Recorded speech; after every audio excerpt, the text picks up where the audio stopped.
Bom, gente, nós ficamos de terminar um pedacinho, lembra? Que Isso a gente mesmo. estava estudando sobre o sonambulismo, né? Ainda tinha uma explicação, ainda falei, é curta, mas vai exigir um pouco de nós aqui, então vamos deixar para o outro estudo, e chegou outro estudo.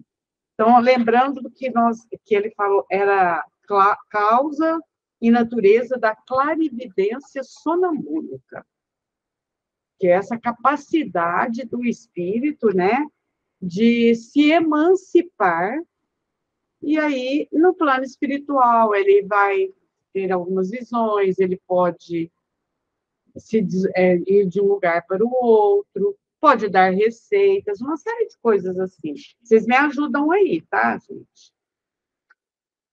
Então, eu vou ler onde nós paramos e a gente comenta. O fluido magnético não é a alma. É um vínculo, um intermediário entre a alma e o corpo. É pela sua maior ou menor atuação sobre a matéria que ele torna mais ou menos livre a alma. Daí a diversidade das faculdades sonambúlicas. Quando fala em sonambulismo, tem várias diversidades, né? Depende do médico. O sonâmbulo é um homem que se desembaraçou apenas de uma parte de suas vestes e cujos movimentos estão ainda tolhidos pelas que lhes restam. A alma só gozará da plenitude e inteira liberdade de suas faculdades quando se tiver livrado dos últimos ligamentos terrenos, como a borboleta que abandona sua crisálida. Esse exemplo não é tão bonito. Se houvesse um magnetizador assaz poderoso para dar à sua alma liberdade absoluta, seriam rompidos os laços terrenos e seguir-se-ia a morte imediata. O sonambulismo, portanto, nos faz pôr um pé na vida futura, ergue uma ponta do véu sob o qual se ocultam as verdades que o Espiritismo nos faz hoje entrever. Só o conheceremos, porém, em sua essência, quando houvermos vencido inteiramente a densa névoa material que encobre este mundo. Ele conclui aqui falando que o sonâmbulo ele não vai inteiramente, ele não se transporta inteiramente para o plano espiritual, que isso é a morte, né? Então, é como assim, ele fica um pé lá e um pé cá, né? Um pé na espiritualidade e um pé aqui na materialidade. E ele pode realmente, mas de qualquer forma ele goza de uma extrema liberdade, né? Porque se ele está desprendido. Lembram de mais alguma coisa que vocês queiram falar, gente? Pode falar, Vera. Então, aqui no início da leitura, que está escrito assim, ó, o fluido magnético não é a alma, é um laço, um intermediário entre a alma e o corpo. O que eles quiseram dizer aí? Nós que estamos estudando o magnetismo lá, se torna mais fácil de entendimento, né? Porque, na realidade, o fluido magnético é do perispírito, né? Seria isso? Eu acho que é isso mesmo. Ele não é Certo. a alma, é um vínculo intermediário entre a alma e o corpo. Isso. Não é, Ana? Deixa a Ana ajudar a gente. Dá a entender que é isso, né? O fluido magnético, ele também não é um perispírito, mas é uma propriedade do perispírito, acredito eu, né? O fluido elétrico e o fluido magnético são propriedades do perispírito. Porque o que forma o nosso corpo, o nosso universo, é o é a base, a estrutura, vamos dizer assim, é o eletromagnetismo.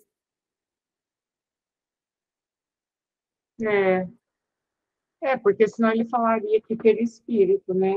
É. Tem uma explicação no seu livro? Tem, Ana? Tem uma observação aqui. No seu também, né, Velho? Você lê Uhum. essa explicação para nós ou fica difícil, Ana? A Verinha não gosta de ler. Leio, leio sim. Eu estou com uma letrinha tão curtinha, quando é Observação. observação.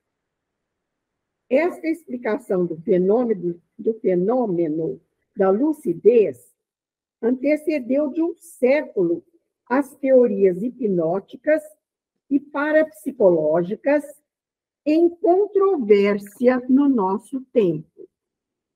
Os mais argutos e ilustres negadores da existência da alma não conseguiram elucidar a questão. Olha só. A lógica de Kardec, como se vê, é impecável, e as pesquisas atuais se encaminham nitidamente no sentido de aprová-la. Já na fase metapsíquica, por exemplo, o professor Ernesto Bozano sustentava que a percepção extrasensorial prova por si mesma a existência da alma. Confirmava, assim, no campo das teorias científicas, a afirmação de Kardec neste trabalho de que a lucidez sonambúlica prova até a evidência que a alma existe. Agora, na parapsicologia, Heine, Sowell, Carrington, Broad e outros concluem que os fenômenos psi-gama, dos quais a clarividência foi o primeiro a ser provado cientificamente, não são de natureza material e provam a existência no homem de um conteúdo extrafísico.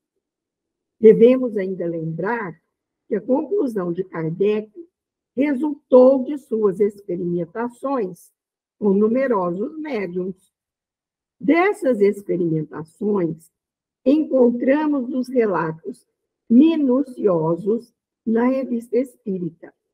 Já no Livro dos Espíritos, Kardec havia publicado o ensaio sobre as sensações nos espíritos, de que o trabalho acima é uma espécie de prolongamento. Inegável o pioneirismo da ciência espírita na investigação dos fenômenos paranormais e também o seu pioneirismo nas conclusões de tipo rigorosamente científico. Esse pioneirismo, por sinal, foi reconhecido por Richer no Tratado de Metapsíquica. Notemos ainda a felicidade da comparação da alma com o fósforo. Esse elemento químico deriva o seu nome do grego phos, luz, e foros, que tem ou que porta. Eu acho tão difícil essas coisas. Nossa, ficou... E eu, então? Essa comparação da alma com o fósforo aí, hein? Porta a luz, né? Isso significa, porque a alma, eles entendem que é o espírito encarnado, né? Que está encarnado. Kardec fala isso.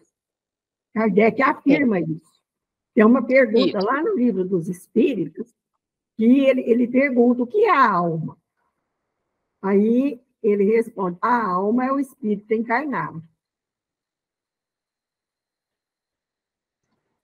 Seu microfone está fechado, Verinha. Parece que você falou alguma coisa. Não, é isso mesmo, eu me lembro bem dessa questão lá. Não sei se vocês conhecem, você já viu lá, live do Otacílio Rangel, Ana Luísa, ou Verinha? Vocês que estão aí. Já. Ele estuda muito André Luiz, né? Eu tenho um livro dele, Das Causas Primárias, que ele aborda Kardec. Ele aborda Kardec. O cara é físico, acho que defendeu mestrado ou doutorado em biologia, enfim. Ele é bem culto. Ele é humilde, eu acho ele humilde. É, E ele fala muito assim, isso aí eu só vou aprender lá no plano espiritual. Isso aqui eu não consigo entender ainda não. Ele fala muito. é, A porque é muito difícil. Virgem Santa, e eu então, nossa, tem coisa muito difícil, né? Eu já até mostrei para vocês esse livro que eu tenho dele, das causas primárias. Ele faz uma análise Você leu? comparativa ali do que diz Kardec com o que diz a física, sabe? Está tudo de acordo, segundo ele. Olha, Mas com Kardec, não com André Luiz, não. eu sei. Eu tenho gostado, eu não vi nada que ele fala sobre Kardec, não. Mas estou vendo mecanismos da mediunidade. Mas eu acho ele bem assim, humilde, até o jeito dele falar. É, O cara é competente, né? Pelo menos nas ciências aqui da Terra. ele é professor da UFSCar, né? E tem hora que ele fala assim, não, isso eu não sei não, gente. Eu não sei. É, Imagina eu. Bom, eu achei essa explicação do Herculano mais interessante. difícil do que o próprio texto lá.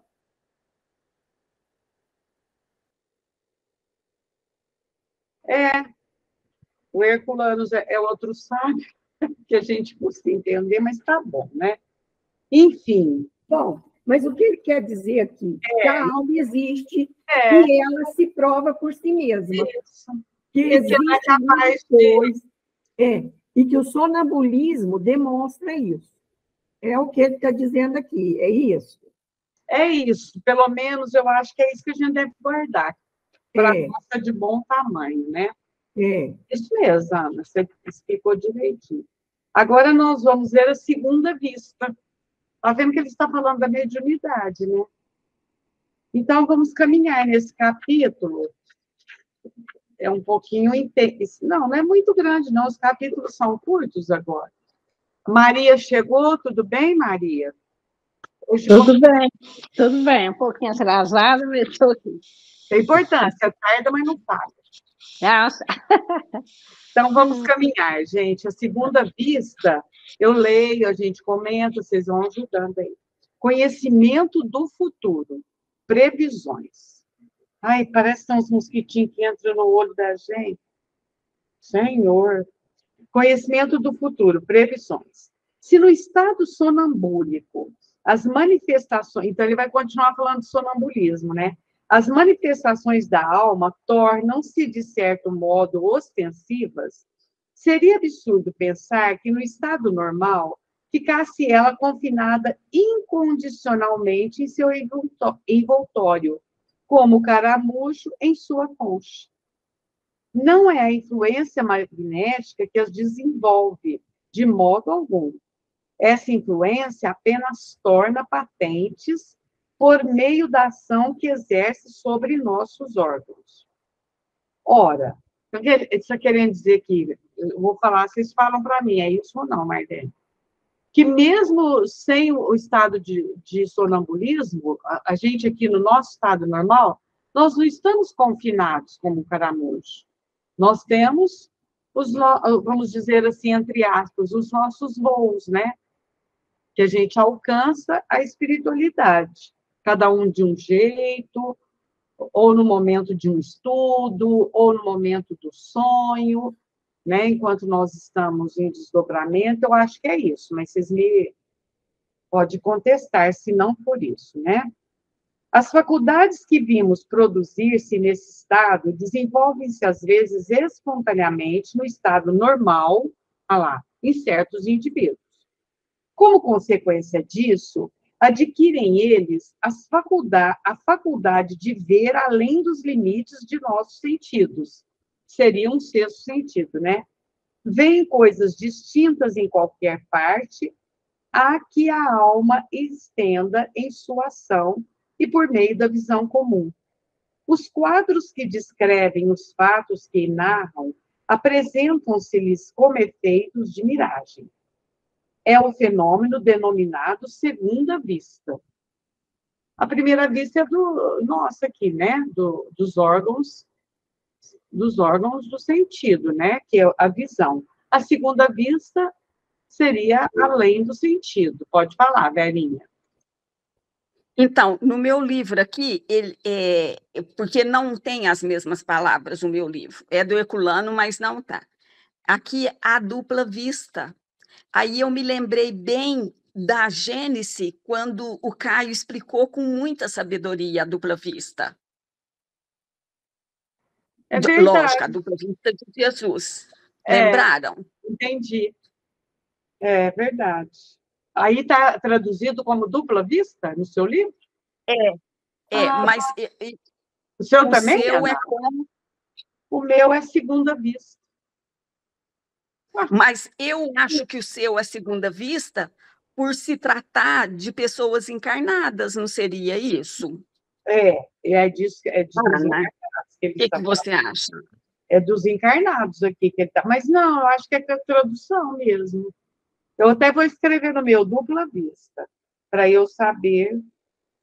Às vezes é tradutor. Porque mesmo sendo do Herculano, tem diferentes traduções, né? Sei lá. Deixa eu ver, gente. O meu é do Herculano. Mas Precisa ver do original, né? É. O meu celular carrega. Desculpe. Então, eu ia ver na Kardec Tech. Quer ver? Não, desculpe, Verinha. O meu, a revisão é que é do Herculano. A tradução, ela se chama Silvia Nelly Pereira da Silva. O meu é segunda vista também. O seu também, dona Nona? Então caminhemos aí, né? A minha tradução é do Herculano Pires. E a da Verinha também. A clarividência no sonambulismo é produzida pela mesma causa. A diferença está em que, nesse estado, ela é isolada, independente da vida corporal, ao passo que naqueles que a possuem em estado de vigília, se é estado de vigília, é o encarnado. A clarividência é simultânea. Está falando desse tipo de mediunidade, né? Que é a clarividência, ou a dupla vista, ou segunda vista. A dupla vista. Aqui na minha tradução, assim, ó, no sonambulismo, a clarividência é produzida pela mesma causa, com a diferença única de ser insulada, independentemente da vista corporal. Ao passo que naqueles que a possuem no estado de vigília, as duas vistas são simultâneas. A vista dupla quase nunca é permanente, produzindo-se espontaneamente em dados momentos, independentemente da vontade, e provocando uma espécie de crise que às vezes modifica sensivelmente o estado físico. Os olhos têm uma expressão vaga, parecendo que olham sem ver. Toda a fisionomia revela uma espécie de exaltação. O meu é igual ao seu, Ana, idêntico. Realmente o de vocês é do Herculano, o meu é só a revisão que é dele. Por isso está dando diferença. Qualquer coisa vocês vão falando, então, viu, gente? Eu nem conheço essa autora aqui, Silvia, não sei das quantas. Então, eu vou continuar, que a Ana deu um parágrafo. É digno de nota o fato de... Marlene, antes de continuar, vamos comentar isso aqui. Vamos comentar, sim, tá certo. Ele fala assim, ó, no sonambulismo, a clarividência é produzida pela mesma causa, com a diferença única de ser insulada, independentemente da vista corporal. Então, é o sonâmbulo que, então, está em estado de vigília. Certo? Agora, no sonâmbulo que está em estado de vigília, as duas são simultâneas. Quais são as duas? É o que você falou. os olhos, e a outra, a primeira vista, e a segunda vista. Os olhos da carne e os olhos da alma. Exatamente. É Então, a isso. pessoa tem dupla vista no estado de vigília, igual Jesus, né? É, Jesus teve dupla vista na vigília. é isso mesmo. Vigília. E aqui, continuando, né, a segunda vista quase nunca é permanente, lógico, né? Porque senão também a pessoa enlouquecer, né? Uma pessoa normal, igual nós, assim. Um médico que tem essa clarividência, essa dupla vista, não vai ficar vendo direto. Só a pessoa se perturba, não é? Imagina. Ao mesmo tempo que você está vendo aqui, não. Então, ela nunca é permanente. Geralmente, o fenômeno se produz espontaneamente em dados momentos, sem que seja por efeito da vontade, e provoca uma espécie de crise, que às vezes modifica sensivelmente o estado físico. O olhar fica como qualquer coisa de vago. Eu imagino que se a pessoa está vendo, vamos imaginar, nós estamos aqui no estudo, né? De repente, a velhinha, mesmo operada de catarata, a outra ainda está ruim, ela estatala os olhos, sim, porque ela está vendo além do que nós estamos enxergando aqui. Então, ela vai ficar com uma fisionomia alterada, né? Porque ela não está focando aqui na visão material, é visão espiritual. Imagina se a pessoa fica com o olhar vago, né? Isso, aquele ela está ali olhando para você, ali na sua frente, aliás, mas ela não está te vendo, ela está vendo. Ela sabe que você está ali presente, mas ela está vendo outra coisa. Né?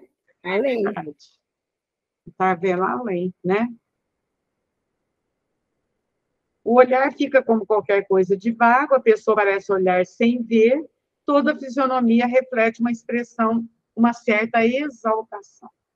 É digno de nota o fato de as pessoas que gozam dessa faculdade nem suspeitarem disso. Olha que interessante.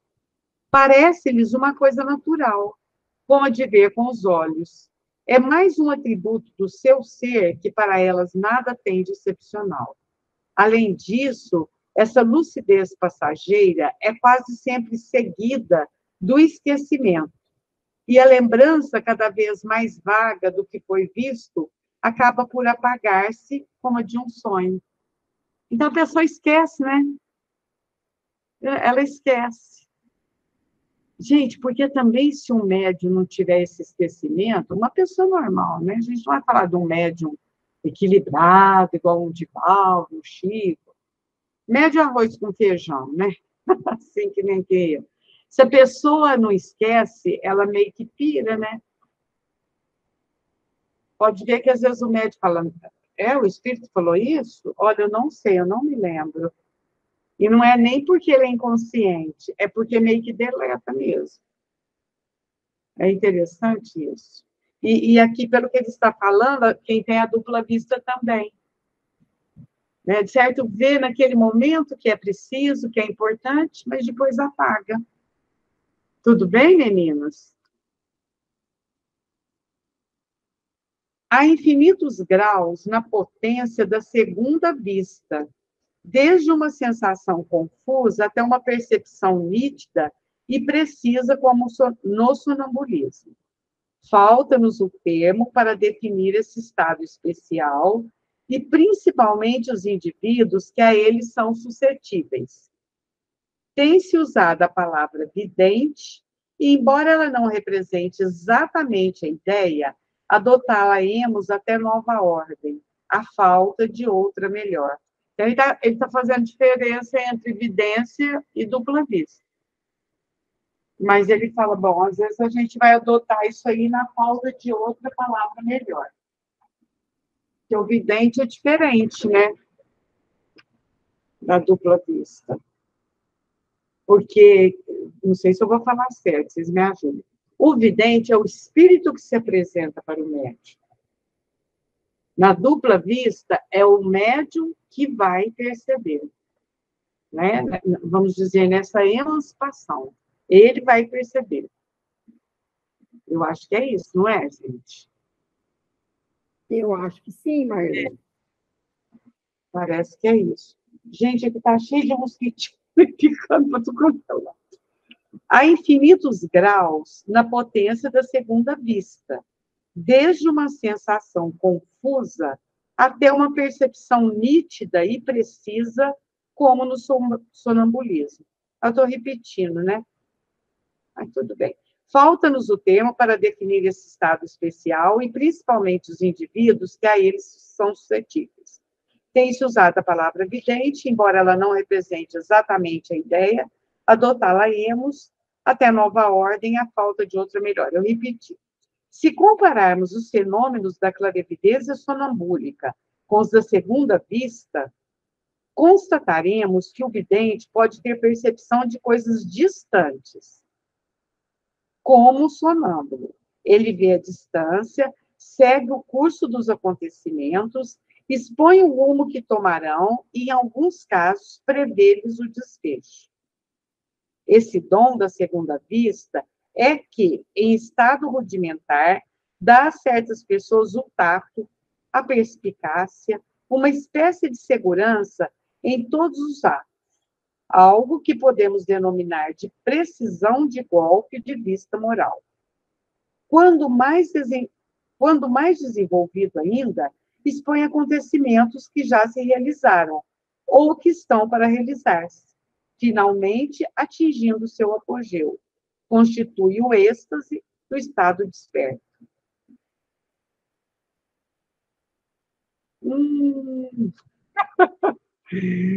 Só assim, né, velho? Ele está fazendo a diferença aqui entre a clarividência e a segunda vista, né? Aí vamos ver. A clarividência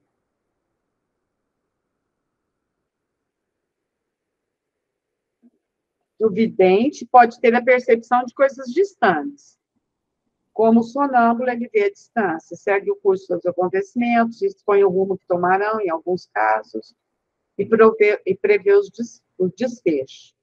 O da segunda vista é que, em estado rudimentar, dá a certas pessoas o tato, a perspicácia, uma espécie de segurança em todos os atos, ao que podemos denominar de precisão de golpe de vista moral. Quando mais desenvolvido, ainda expõe acontecimentos que já se realizaram. Então, a segunda vista seria mais ampla, é isso? Que ele pode até falar o que já passou, né?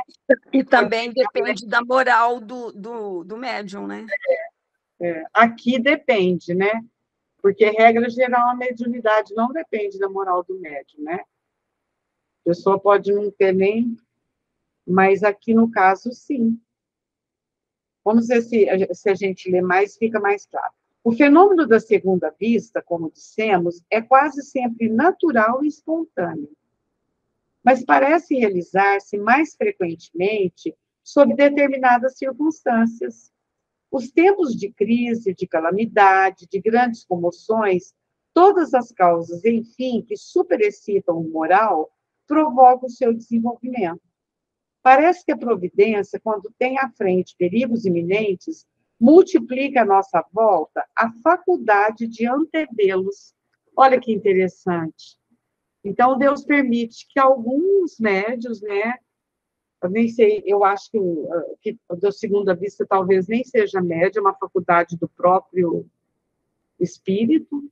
Em épocas difíceis, Deus permite que a pessoa tenha essas antecipações, porque ele pode ver antes, ele pode ver depois. Tem espíritos que preveem mesmo isso, né? Por exemplo, no caso dessas guerras, pode ser que algum espírito tenha presenciado, tenha sido avisado, né? É isso, gente. Me ajudem aí.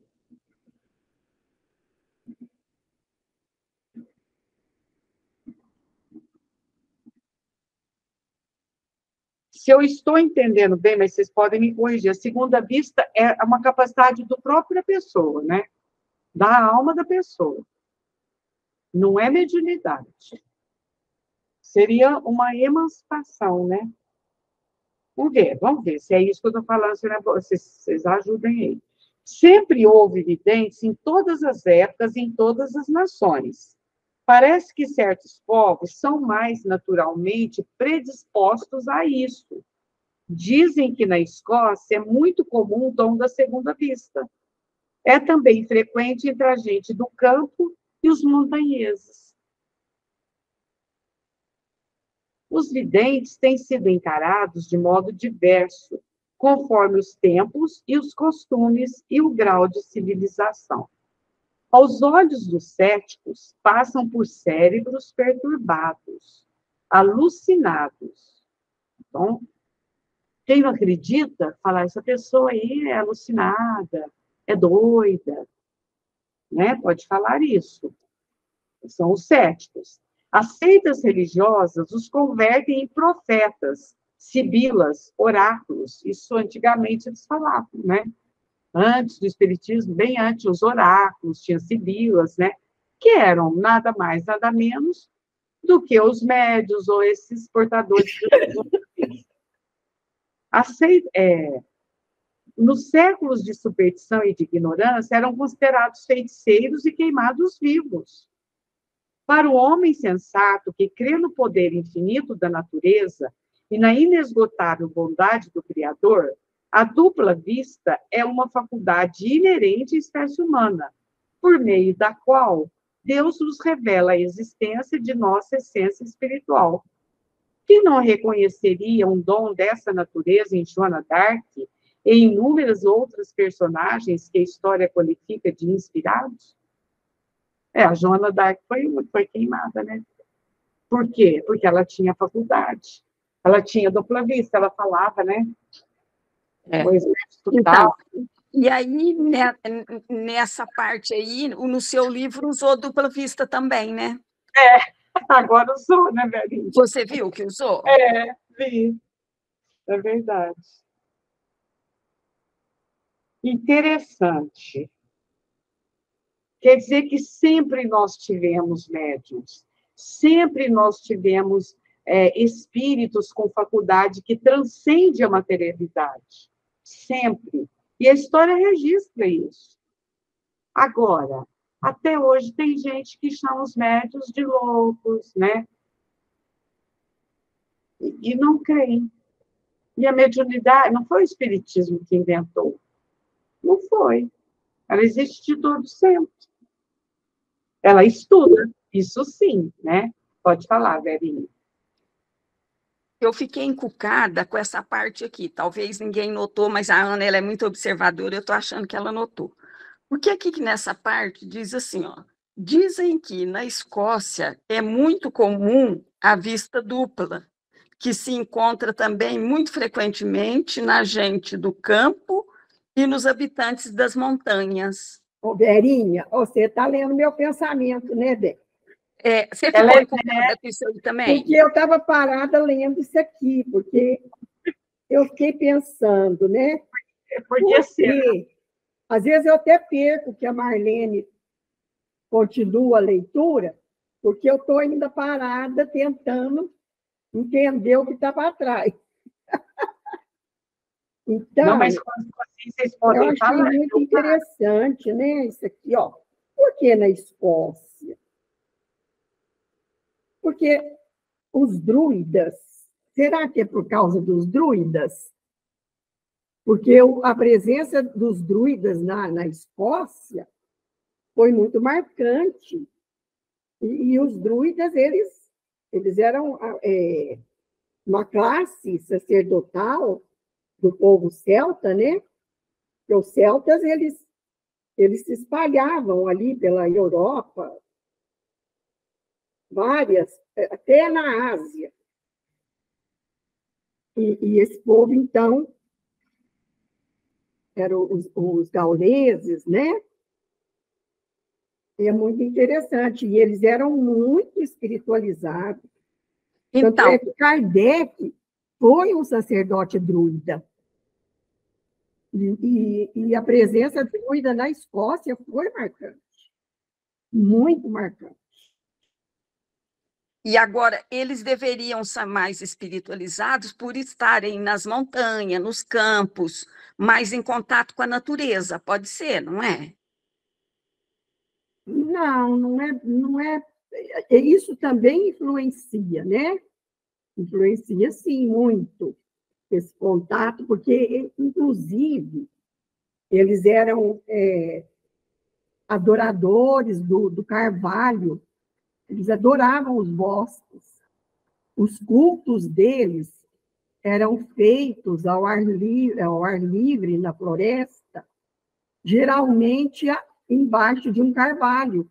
O carvalho, para eles, era uma árvore sagrada. Porque eu li muito sobre os druidas quando eu fui fazer aquele teatro, sabe, Marlene? Do Kardec, lá para o encontro. E, então, eu li demais para poder fazer aquele teatro. E eu li a história, vários livros sobre os druidas. Eles eram uma classe sacerdotal entre o povo celta, entre os gauleses, lá nas Gálias, né? Na antiga Gália. Então, talvez seja por isso, eles eram bem espiritualizados. E Kardec que escreveu, né? Pode ser isso mesmo. Olha lá. É também frequente entre a gente do campo os montanhenses. Pode ser mesmo. Interessante isso, né? Deixa eu ver, gente. Posso continuar ou quer que eu volte ali? Eles eram queimados nas fogueiras. Eram considerados bruxos. Você não viu aquela série Outlander, não, né? Não. É muito interessante, eu acho que você devia ver. Como que chama? Outlander. Não vi. Escreve Outlander, é na Netflix. Deixa eu anotar aqui. Outland? Escreve Outlander. Ah, tá. Outlander. Peraí, deixa eu pegar um papel certo, porque aqui não está escrevendo, não. E ela é longa, Ana? Tem muitos episódios. Ela é longa, mas ela é muito interessante. Principalmente os primeiros episódios. Vamos ver se eu consigo ver. Eu já estou com outras cositas. Pode ser isso, né? Que a Ana explicou, a Verinha chamou a atenção dela também, né? Olha lá, quer ver? Para o homem sensato que crê no poder infinito da natureza, isso que a Ana falou, que os druidas, e na inesgotável bondade do Criador, a dupla vista é uma faculdade inerente à espécie humana, por meio da qual Deus nos revela a existência de nossa essência espiritual. Quem não reconheceria um dom dessa natureza em Joana d'Arc e em inúmeras outras personagens que a história qualifica de inspirados? Não tem A Joana d'Arc, ela ouvia vozes, né? Chamavam ela para a guerra. Coitada. E ela teve uma vida difícil, hein? Ela foi queimada, né? Foi queimada. Como bruxa. Por causa disso. E ela era bem... Afirmava que ela ouvia vozes, chamavam ela para ir lutar. Acho que é na Guerra dos 100 Anos. Não lembro agora em qual guerra. Uma vez eu fui falar dela, da importância dela, assim, até num grupo, não sei se era do Poem, ou... Enfim, uma pessoa que estava lá no grupo, lá no Museu Amor, e era professor de história. Aí ele falou assim para mim, Marlene, mas a Joana d'Arc matou muita gente, hein, filha? Porque eu estava assim, enaltecendo.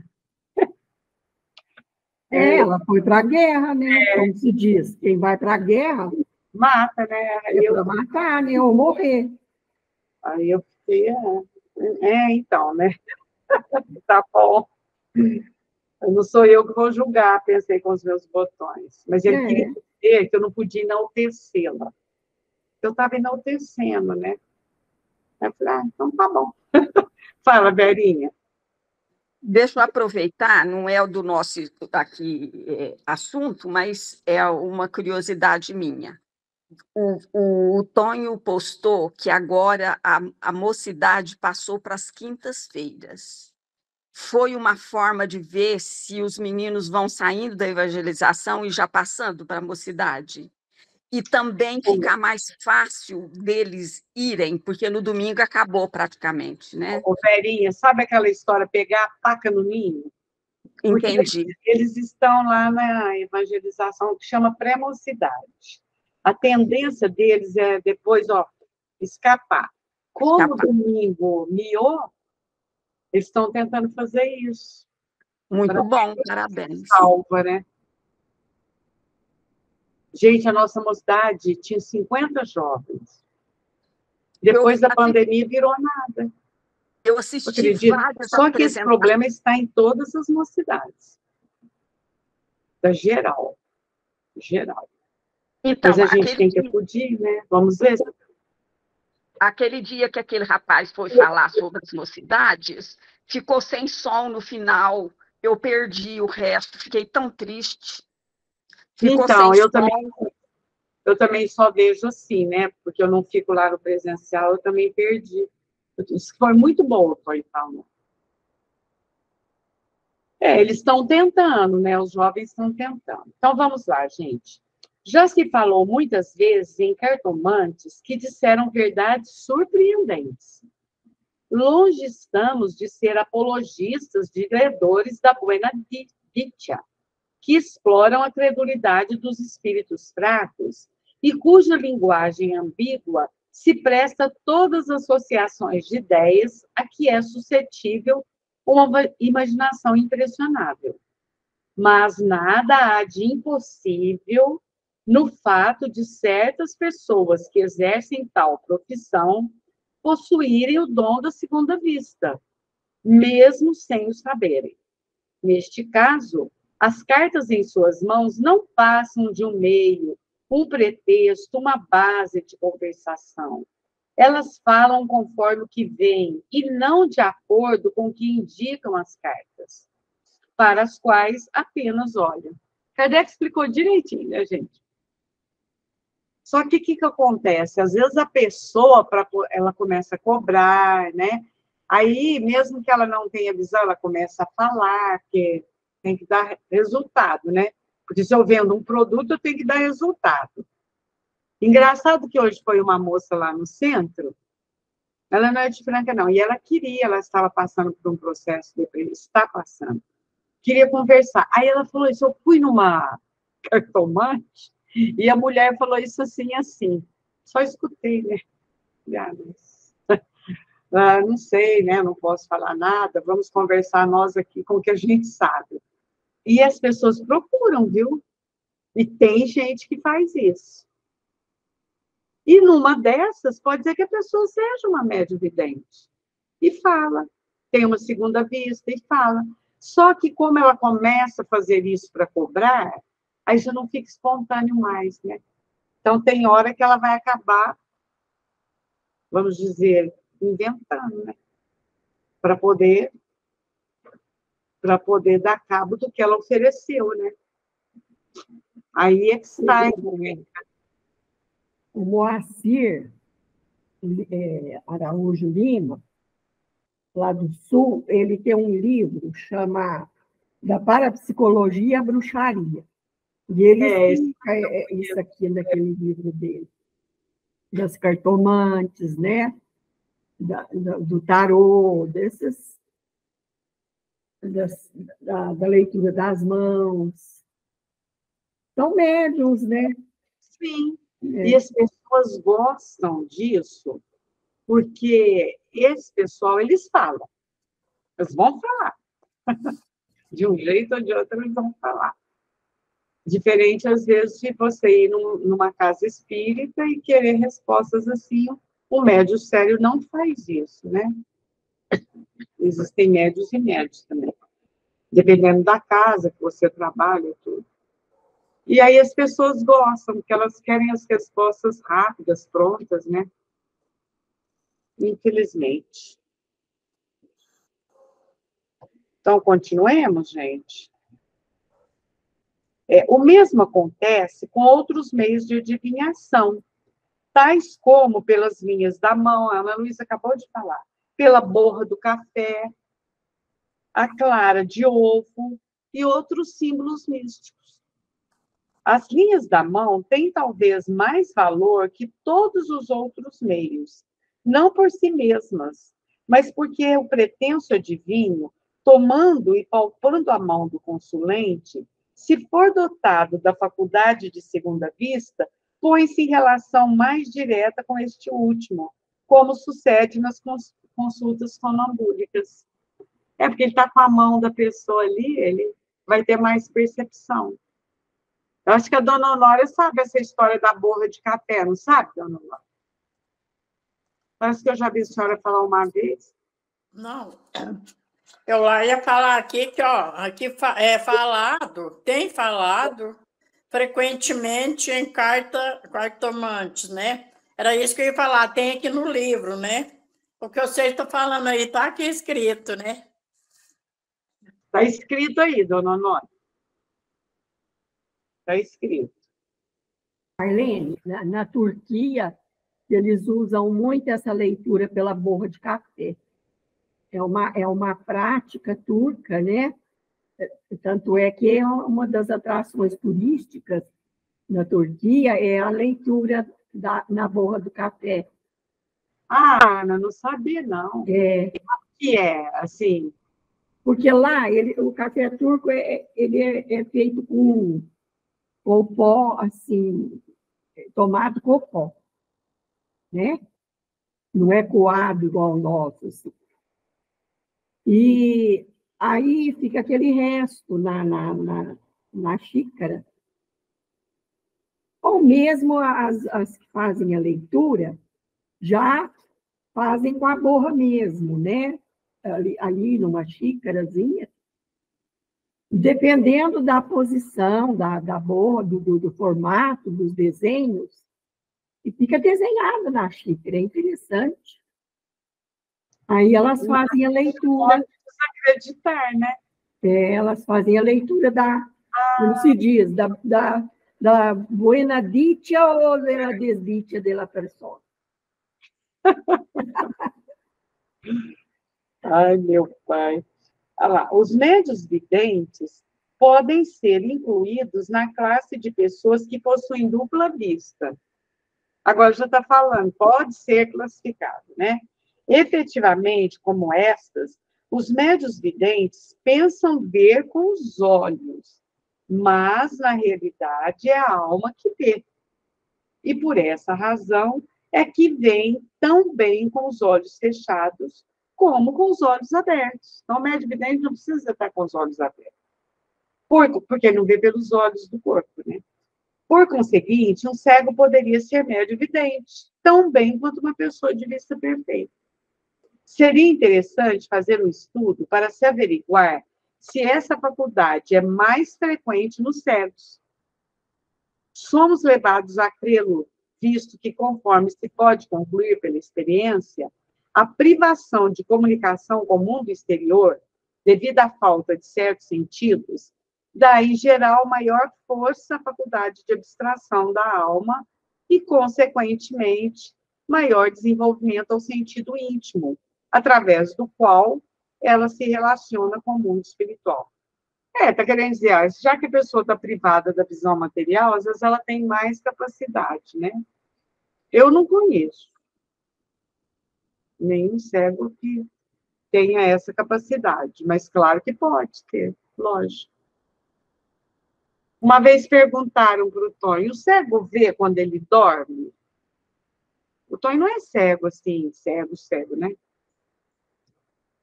Porque é uma pergunta interessante, eu achei. Se ele está desdobrado, se ele está em espírito, nada impede ele ver, né? É a dupla vista. É a dupla vista. É a dupla vista.